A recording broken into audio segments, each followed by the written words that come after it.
যেটা এই ট্রেনে করে যাবো না, আমার মনে হচ্ছে ওইটা ডাব্বা ने बाहुबली को क्यों मारा ট্রেনে স্টপ করে ফেলবো ভাই, টোটোওয়ালাকে ডাক ভাই, হসপিটালে যাব। এক্সাম দিতে এসেছিলাম, বিকেল বেলার সময়টা হচ্ছে। হোয়াটসঅ্যাপ গাইস, কেমন আছো সবাই? আশা করি ভালো আছো, আমিও বিন্দা। ছোটবেলায় পড়েছি লেখাপড়া করে যে গাড়ি ঘোড়া চড়েছে, সেই উদাহরণটা আমি বাস্তবে বইয়ের বাইরে বাস্তবে সেই জিনিসটা আমি খুঁজে পাচ্ছি বলা ভুল, একদম হাড়ে হাড়ে টের পাচ্ছি ভাই। আজকে আমার হচ্ছে এক্সাম আছে, যেটা হচ্ছে উত্তরপাড়া প্যারিমোহন কলেজ, আর আমি সেখানেই যাব। আমি অনেকবার বাইক নিয়ে গেছি, তারপরে কারে করে গেছি, ফার্স্ট ট্রেনে আর বাসে করে আমি এক্সাম দিতে যাচ্ছি।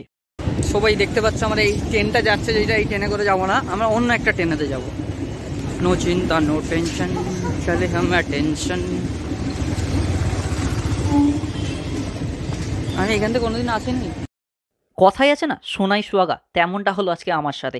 স্টেশনে আসতে মধ্যেই সামনে এদিকে আমার ট্রেন, মানে একদম ফুল একদম পারফেক্ট টাইমে আসছি, মানে ট্রেনটা দাঁড়িয়ে আছে, আমি উঠবো এক্ষুনি ট্রেনটা ছাড়বে।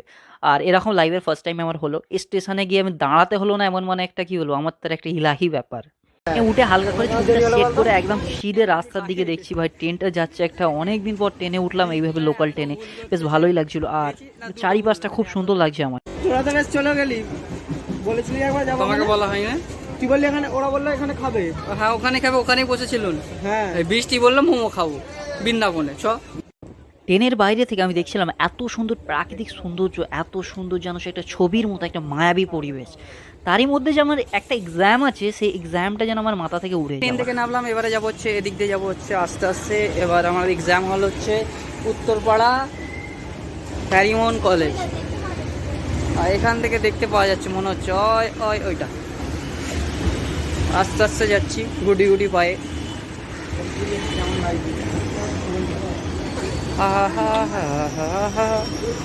আমার মন ভালো নাই।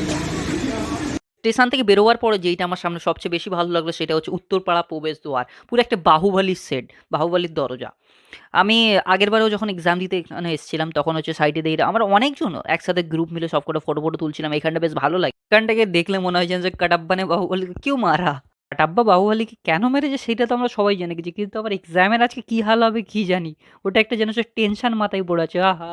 এই রাস্তাতে যখন আমি হাঁটছি, তখন আমায় মনে হচ্ছে 100 কিলো একটা টেনশনের বস্তা আমার মাথায় আমি চেক দিয়ে রেখে দিয়েছি। মানে যত কলেজের দিকে যাচ্ছি একদম হার্টবিট 198 এর ওপরে চলে যাওয়ার কাপ। মনে হচ্ছে এখানেই স্টপ করে ফেলবো ভাই, টোটোওয়ালাকে ডাক ভাই, হসপিটালে যাব। আর হচ্ছে না, আমি এক্সাম দেবো না। এত সুন্দর পরিবেশ আমার সামনে দেখতে পাচ্ছ, আর একটা গঙ্গার ধারেতে একটা শিপ রয়েছে, তারপরে এত সুন্দর হাওয়া চলছে, চারিদিকে লোক গান গাইছে, হাসছে, খেলছে, কিন্তু আমাদের টেনশন আজকে আমার পরীক্ষা আছে, কি হবে। এখানটা এসে দাঁড়িয়ে একটা কিস্সা মনে পড়ে গেল আগের বারে যখন আমরা এক্সাম দিতে এসেছিলাম, বিকেল বেলার সময়টা হচ্ছে। না থাক, না বললেই ভালো। হচ্ছে আমাদের দুপুরবেলার নাস্তা এখন, এটাই লাঞ্চ, নাস্তা না, এটা হচ্ছে আমাদের দুপুরবেলার লাঞ্চ। এই খেয়ে পুরো সারাদিন পরীক্ষা দেবো, রাত্রিবেলার কোনো ঠিক নেই। ভাই শরীরকে তাজা করার জন্য ইলেকট্রল খাই, ওআরএস খাই, আমরা খাচ্ছি বিস্কুট। বিস্কুট নিয়ে হौसला আমাদের বুলন্দ है ভাই, এক্সাম দিয়েই ছাড়বো আমরা, কসম খা লিয়া हमने। তার সাথে হচ্ছে এই চিঁড়ে ভাজা নিয়ে চললাম আমি গুটি গুটি পায়ে গঙ্গার ধারে, বসে বসে খাবো। আর 2টো 2:30টার সময় পরীক্ষা দিয়ে 5টা 6টার সময় বাড়ি যাবো। 2টো থেকে পরীক্ষা চালু, পরীক্ষা দিয়ে নো টেনশন নো ঝান, একদম সিধে বাড়ি। পরীক্ষার রেজাল্টে ভাই চিন্তা আমরা করি না, একদম। আজকে এতক্ষণ এখানে এক্সাম দিলাম, এক্সামটা আমার ভাই খুব ভালো গেছে, একদম নেক্সট লেভেল এক্সাম গেছে। আপনারা দোয়া করবেন আমি ভালোভাবে যেন পাস করে যেতে পারি। তারপরে এক্সাম হল থেকে বেরিয়ে 5:30 বাজে, এক কাপ চা না খেলে ভাই আমার মনটা ছটফট করছে, চা আমার চাই ভাই। 5টা চা তো ভাই খেয়ে নিলাম, কিন্তু ভাই পেট তো মানছে না আর মনও মানছে না ভাই, আরও কিছু খেতে হবে, নাহলে অবস্থা খারাপ হয়ে যায়। মানে এখান থেকে ডানকুনি যেতে গেলে আমার হাল খারাপ হয়ে যায়। মানে সারাদিন খেয়ে আছি ওই বিস্কুট চিঁড়ে ভাজা খেয়ে বেঁচে আছি ভাই, একটা তো কিছু খেতে হবে। তাই একটা রেস্টুরেন্ট খুঁজছিলাম এদিক ওদিক, তারপরে দেখলাম ধাবা ফাবা যা পাবো ভাই সেখানেই খাবো, মানে খিদে খুব জোর পাচ্ছে। রাস্তার ওই পাশে একটা দোকান দেখতে পাচ্ছি, আমরা ওদিকটাই যাচ্ছি। গিয়েই দেখি ভাই চিকেন কানি অনেকদিন আগে খেয়েছি, আজকে ভাই ছাড়া যাবে না, সেই ভেবে আমি অর্ডারটা দিলাম। দেখি সবাই চিকেন কানিকে অর্ডার দিল, তারপরে একটা একটা করে প্লেট নিয়ে এলাম।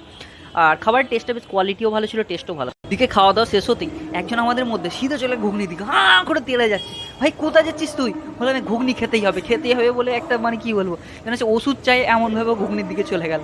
ঘুগনিটা খেলাম, ঘুগনিটাও দারুণ ছিল। আর এরপরে ফুচকা খাবার খুবই ইচ্ছা যাচ্ছিল আমার, কিন্তু ফুচকা খেতে পারলাম না কারণ ট্রেনের টাইম হয়ে যাচ্ছে বলে সিধে চলে আসলাম স্টেশনের দিকে। আর এতক্ষণ ভিডিওটা দেখার জন্য অসংখ্য ধন্যবাদ। আর আপনারা যারা আমার ভিডিও দেখছেন আমার জন্য দোয়া করবেন, আশীর্বাদ করবেন। আর আগে যেন ভালো ভালো ভিডিও আনতে পারি আপনাদের জন্য। আর আমার এক্সাম গেছে, এক্সামটা যেন ভালোভাবে ক্লিয়ার হয়ে যায়। দেখা হচ্ছে নতুন একটা ভিডিওতে, নতুন কোনো একটা জায়গায়। Tata, bye bye.